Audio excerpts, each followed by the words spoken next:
Something more? I've always been, I don't want to bump or do a rough ride, but I'm finding myself, maybe there's a bit more hesitance to do with money, like an allowance of it flowing, like that it's okay that it goes, comes and goes. It's true for everyone. Just pick up more of the other sticks. Just don't pick up the money stick when you know that that's how you feel. So here's something that you could do. This is a new idea, and it will work very well for you. Do any of you have some subjects that are sort of stuck in your vibrational craw more than others?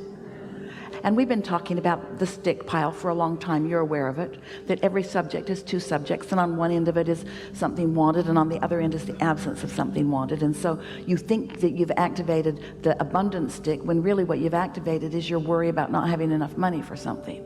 And so you think you're doing something helpful, but you can tell eventually by the way it feels that it wasn't that helpful, because you just made yourself worry more by activating it. You following us?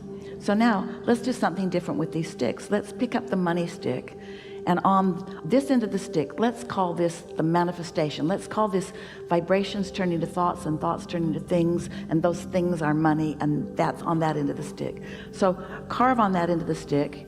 Use your, Esther remembers it from grade school, use your hot little tool that carves into wood. What do you call it? A wood burner? Don't touch it to your tongue. Just carve on the end of the stick. So on that end of the stick, you would write the word money. And on the other end of the stick, you're going to carve happy, freedom, fun, ease, flow. You're going to find the emotional equivalent that you can accomplish by parking your truck and sitting on a fence and just looking out. That was abundance of enormous proportion. And it was right at your fingertips. And you didn't have to do anything different. And so it turns out that everything that you want, everything that anybody ever wants, is because they think they'll feel better in the having of it. So if you go to the feeling of, I want money because I want to feel free, and I want more choices, and I want to have more fun, and I want to feel expansive, and I want to know the universe is cooperating with me, I want to feel my own invincibility, and I want to point it in directions that are helpful. And in other words, you feel all of those things, and you can feel them now. You can't get the money this red hot minute, but you can get that feeling this red hot minute. So when you pick up the stick, go to the emotional good feeling end of it that you know you can find. And if you're not anywhere in the vicinity, don't pick up the stick. Don't pick up a stick and go to the end of it that makes you feel lack. And so your inner being knows that. Did we tell you lately that your inner being knows where you are in terms of your manifestation or your state of mind? Your inner being always knows where you are in relationship to everything that you want. And your inner being knows the perfect things to say to you. And your inner being never says, I'll wait till she's in a better mood. Your inner being just always goes for it. Your inner being never stops giving you the revelation, but you got to do something about the realization of it, which means you could serve yourself very well by just deciding, I'm just going to be a happy girl today. I'm just going to feel as good as I can feel. I'm not going to solve any problems today. I'm not going to slay any dragons today.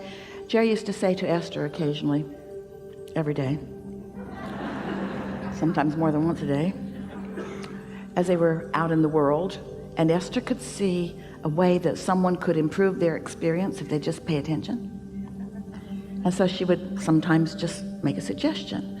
And as they would walk away, Jerry would say, you're not going to teach them. In other words, give it a rest. Let them figure it out. Don't fix all the problems or slay all the dragons or. You're making the world a better place. You can't help it. But you got to be in connection with the energy that feeds the world before you can offer anything anyway. And so We're not wanting to make you feel responsible to find alignment. We want you to find alignment because it's delicious to find alignment. And then we're just telling you all the good things that will come as a result of you finding alignment. But then you, because you're human, we love you so much, do we tell you? You, in your human form, you say, oh, I get it. I'll find alignment and then I can fix things. And we say, that isn't what we said. You find alignment and things will get better. Yeah, that's what I heard you say, Abraham. If I take the responsibility upon myself and I tune into this powerful, powerful, powerful energy, then I can tune in and I can point it at things. I can heal the sick and I can feed the hungry. And we say, you're missing the point again.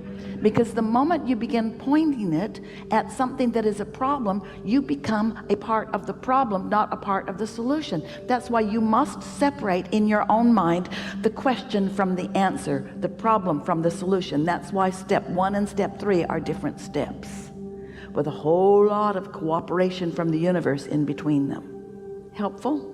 Beautiful. Enough? That's enough. Really good. Really good.